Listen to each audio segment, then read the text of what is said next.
Welcome to our channel. SSC అనమాట, staff selection commission notice of junior Hindi translator and junior translator and senior Hindi translator కొరకు online applications అయితే process start అయింది. ఇది మనకి last date వచ్చేసరికి 4th August 2022 అనమాట. దీనికి సంబంధించినటువంటి basic eligibility criteria and apply online process అయితే ఈ వీడియోలో ఉన్నాయి. ఫస్ట్ అయితే బేసిక్ ఎలిజిబిలిటీ క్రైటీరియా మనకి age as on 1st January 2022కి 18 to 30 years, 18 నుంచి 30 సంవత్సరాల మధ్య ఉండాలన్నమాట. అంటే డేట్స్ ఇచ్చారు ఇక్కడ మనకి 2/1/1992 నుంచి 1/1/2004 మధ్య ఎవరైతే బారన్ అయ్యారో వాళ్ళైతే ఈ వేకెన్సీస్కి అయితే అప్లై చేసుకోవచ్చు. ఈ బోత్ డేట్స్ కూడాను మనకి ఇంక్లూజివ్ అనమాట.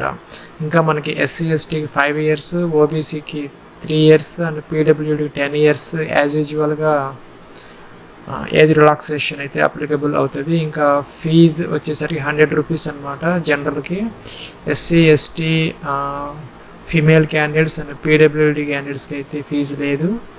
ఇంకా ఎడ్యుకేషనల్ క్వాలిఫికేషన్ వచ్చేసరికి masters degree in relevant subject with translation certificate course లేదా డిప్లొమా ఏదైనా ఉంటే సరిపోతుంది అనమాట. ఇంకా ఇంపార్టెంట్ డేట్స్ వచ్చేసరికి మనకి 20th స్టార్ట్ అయింది online, 4th August 2022 last date అనమాట. ఇంకా మనకి ఫీజు పే చేయడానికి అయితే 5th. ఇంకా మనకి అప్లికేషన్ ఏదైనా మార్పులు చేసుకోవడానికి అయితే 6th August లాస్ట్ డేట్ అనమాట. ఇంకా మనకి ఎగ్జామినేషన్ పేపర్ 1 వచ్చేసరికి October 2002లో అయితే కండక్ట్ చేస్తారు. దీనికి సంబంధించి మనం ఆల్రెడీ కనుక మనకి SSC గతంలో అప్లై చేసి ఉంటే మన దగ్గర యూజర్ నేమ్ పాస్వర్డ్ ఉంటాయి, క్యాప్చా ఇచ్చి లాగిన్ అయ్యి మనం డైరెక్ట్గా అయితే ఫీజు కట్టుకొని అప్లై చేసుకోవచ్చు ఫీజు ఉంటే. లేదంటే ఫస్ట్ ఇక్కడ మనం రిజిస్టర్ నౌ తీసుకోవాలి. రిజిస్టర్ నౌ అని ఉంది ఇక్కడ. ఈ రిజిస్టర్ నౌ తీసుకుంటే మనకి ఈ ఫామ్ అయితే ఇలా వస్తుంది. మనకి 3 steps ఇక్కడ మనకి 3 steps అయితే ఉన్నాయి. Basic details, additional and contact details, declaration అనమాట. ఫస్ట్ వచ్చేసరికి మన ఇక్కడ డూ యూ హ్యావ్ ఆధార్ అని ఉంది. ఎస్ అంటే మనం నెంబర్ ఇవ్వాలి, వెరిఫై ఆధార్ నెంబర్, మళ్ళీ సేమ్ ఎంటర్ చేయాలి. టైప్ ఆఫ్ ఐడి ఇది కాకుండా ఇంకా వేరేది ఏదైనా అయితే మనం సెలెక్ట్ చేసుకొని ఆ నెంబర్ అయితే ఇవ్వాలి. ఆధార్ కాకుండా ఇంకా నేమ్ అయితే ఇవ్వాలి యాజ్ పర్ 10th class అనమాట. అలా ఉంది, అలాగే ఇవ్వాలి. సేమ్ ఇక్కడైతే రిపీట్ చేయాలి. ఇక్కడైతే మనం ఎప్పుడైనా పేరు మార్చుకున్నామా అయితే ఎస్, లేకపోతే నో అనమాట. న్యూ నేమ్ చేంజ్ ఉదాహరణకి ఎస్ అయితే ఇది ఉంటుంది, లేకపోతే అవసరం లేదు. ఇక్కడ ఫాదర్స్ నేము, ఇక్కడ ఏమేమో father's name confirmation, mother's name confirmation, ఇంకా డేట్ ఆఫ్ బర్త్ ఇక్కడ DDMMYYYY ఫార్మేట్. ఇంకా సేమ్ అయితే ఇక్కడ డేట్ ఆఫ్ బర్త్ ఇవ్వాలి యాజ్ పర్ 10th class అనమాట. ఇంకా ఎడ్యుకేషన్ బోర్డు 10th class ఇక్కడ సెలెక్ట్ చేసుకోవాలి. నెక్స్ట్ వచ్చేసరికి verify education board same repeat చేయాలి. రోల్ నెంబర్ ఇవ్వాలి 10th class ఇది. వెరిఫై రోల్ నెంబర్ మళ్ళీ అదే సేమ్ రిపీట్ చేయాలి. ఇయర్ ఆఫ్ పాసింగ్ ఎప్పుడు పాస్ అయ్యాం అనేది ఇయర్ అనేది సెలెక్ట్ చేసుకోవాలి. మళ్ళీ అయితే దానిని వెరిఫై చేయాలి. నెక్స్ట్ మేల్ ఫీమేల్ అయితే ఇవ్వాలి. ఇది కూడాను రిపీట్ చేయాలి. అంటే మనం తప్పు చేయకుండా 2 times అడుగుతున్నది ప్రతిదీ కూడాను మనం జాగ్రత్తగా అయితే ఎంటర్ చేయాలి. ఇంకా లెవెల్ ఆఫ్ ఎడ్యుకేషన్ మన హైయెస్ట్ ఏదైతే ఉందో అదైతే ఇవ్వాలి. ఇంకా మొబైల్ నెంబర్ ఇవ్వాలి. ఇక్కడ వెరిఫై చేయాలి మొబైల్ నెంబర్, సేమ్ నెంబర్ ఇవ్వాలి. ఈమెయిల్ ఐడి ఇవ్వాలి, యాక్టివ్ ఈమెయిల్ ఐడి. వెరిఫై చేయాలి. స్టేట్ ఇవ్వాలి, ఏ స్టేట్ అయితే స్టేట్స్, సపోజ్ ఆంధ్రప్రదేశ్ అలాగా. అయితే ఇక్కడ మనం సేవ్ చేయాలి. మనకైతే ఇలా వచ్చింది మొబైల్ నెంబర్, ఈమెయిల్ ఐడి. ఇక్కడ కన్ఫర్మ్ చేయాలి. ఇక్కడైతే మనకు మెసేజ్ వచ్చింది. Basic details are saved, registration is partial and it should be completed within 14 days. Failing which your data would be automatically deleted. Please check both inbox and spam folder of your email. ఇక్కడైతే మనకి registration number అయితే ఇచ్చింది,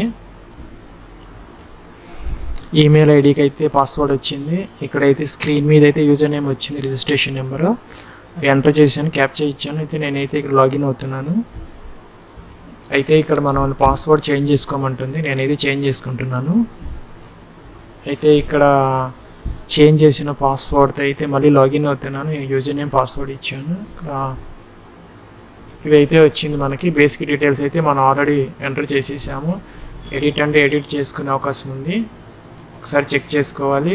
check చేసుకొని save and next అంటే నెక్స్ట్కి వెళ్తాం. మనం నెక్స్ట్కి వచ్చామన్నమాట. మనం ఇక్కడ అడిషనల్ అండ్ కాంటాక్ట్ డీటెయిల్స్ ఇచ్చాము. రిజిస్ట్రేషన్ నెంబర్ మనకి కనపడుతుంది. కేటగిరీ ఇవ్వాలి. వెరిఫై కేటగిరీ అనమాట. జెండర్లో ఓబీసీ, అలాగా నేషనాలిటీ ఇండియన్ సెలెక్ట్ చేసుకోవాలి. Citizen of India. ఇంకా ఐడెంటిఫికేషన్ మార్క్స్ మన 10th క్లాస్ ప్రకారం అయితే ఇవ్వాలి. ఇంకా are you a person with benchmark disability, no అనమాట. ఎస్ అయితే ఎస్, నో అయితే నో. ఎస్ అయితే ఇది ఇవ్వాలి, లేకపోతే అవసరం లేదు. డిజబిలిటీ క్రైటీరియా సర్టిఫికేట్ నెంబర్ ఉంటుంది, అది ఇవ్వాలి. ఇంకా ఇక్కడ పర్మనెంట్ అడ్రస్ ఇవ్వాలి, టైప్ చేయాలి. ఇక్కడేమో స్టేట్ సెలెక్ట్ చేసుకోవాలి, ఇక్కడ డిస్ట్రిక్ట్ సెలెక్ట్ చేసుకోవాలి. పిన్ కోడ్ అయితే ఇవ్వాలి. ఈ పర్మనెంట్ అడ్రస్ అది కానీ సేమ్ అయితే ఇక్కడ ఎస్ పెడితే ఇక్కడికి వచ్చేస్తాయి, లేదంటే మనం ఎంటర్ చేయాలి. ఇవన్నీ మళ్ళీ సేమ్, మళ్ళీ సేవ్ అని నెక్స్ట్ అయితే అనాలి. ఇలా అయితే వచ్చింది. మనం ఇక్కడ ఐ అగ్రీ అనాలి. టేక్ డ్రాఫ్ట్ ప్రింట్ అని వచ్చింది. మనం డ్రాఫ్ట్ ప్రింట్ తీసుకోవచ్చు, లేదంటే ఫైనల్ సబ్మిట్ అయితే చేయొచ్చు అనమాట. టేక్ డ్రాఫ్ట్ ప్రింట్ అంటే ఇలా వచ్చింది.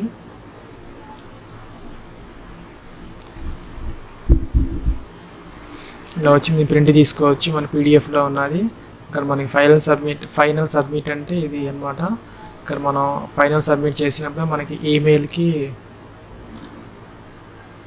ఓటీపీ అయితే వచ్చింది. మనం ఓటీపీ అయితే ఎంటర్ చేయాలి, క్యాప్చా ఇచ్చి సబ్మిట్ చేయాలన్నమాట. అదైతే అయిపోయింది ప్రాసెస్. ఇంకా మనం ఇక్కడ లేటెస్ట్ నోటిఫికేషన్స్లోకి వెళ్ళిపోయి అయితే రిజిస్టర్ అయ్యి లాగిన్ అయితే అయ్యాను అనమాట. ఇదైతే మనకు వచ్చింది. Junior Hindi translator and senior Hindi translator examination 2022. ఇందాక చెప్పినటువంటి డేట్స్ అన్నీ ఇక్కడ ఉన్నాయన్నమాట, ఇంపార్టెంట్ డేట్స్. ఫీజు ఉన్న వాళ్ళైతే ఇక్కడ పేమెంట్ ఫీజు తీసుకొని ఇలాగ మనం ఫస్ట్ అప్లై చేసిన తర్వాత అయితే ఫీజు పే చేయాలి. ఫస్ట్ అయితే మనం అప్లై అనాలి. ఇక్కడ అప్లై తీసుకుంటే ఈ ఫామ్ అయితే వస్తుంది మనకి. మన నేమ్ ఆల్రెడీ మనం ఎంటర్ చేసాం కాబట్టి కొన్ని డీటెయిల్స్ ఆల్రెడీ వస్తాయి. ఇంకా ప్రిఫరెన్స్ ఆఫ్ ఎగ్జామినేషన్ అయితే మనం ఇక్కడ సెలెక్ట్ చేసుకోవాలి. మనకి ఏవైతే కావాలంటే అవి. సపోజ్ హైదరాబాద్, విజయవాడ అండ్ డిఫరెంట్గా అయితే తీసుకోవాలి. ఇంకా ఎక్స్ సర్వీస్ మ్యాన్ అయితే yes, otherwise no. Date of joining ఇది ఎస్ అయితే, నో అయితే ఈ ఫామ్స్ ఏమి మనకు ఉండవు, కాలమ్స్.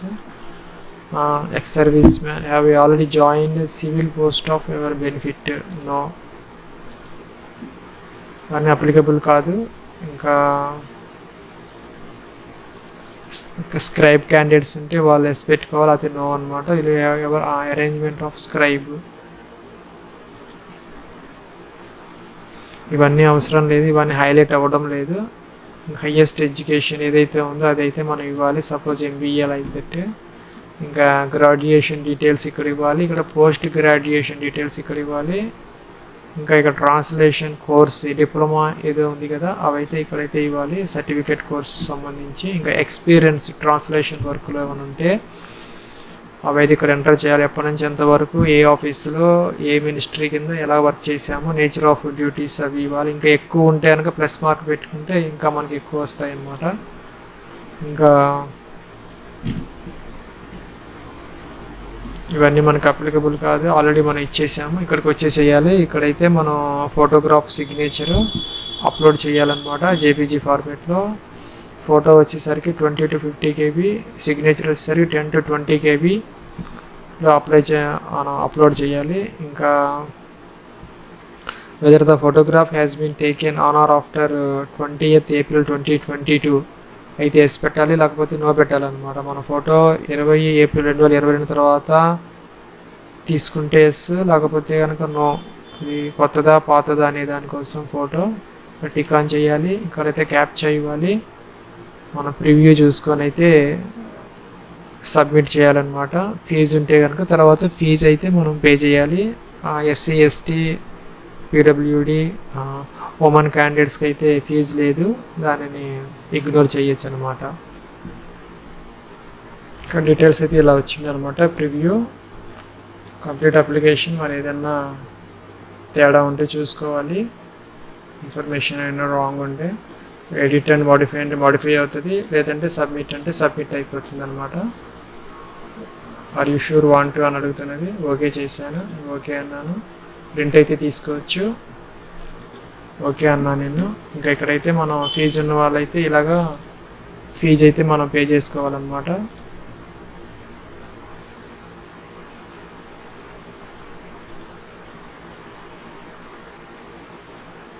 సో నేనైతే షెడ్యూల్ క్యాస్ట్ని ఇచ్చాను కాబట్టి you are exempted from fee payment వచ్చింది. లేకపోతే మనకి గేట్వే అయితే ఓపెన్ అవుతుంది, దాని ద్వారా అయితే మనం ఫీజు పే చేయాలన్నమాట.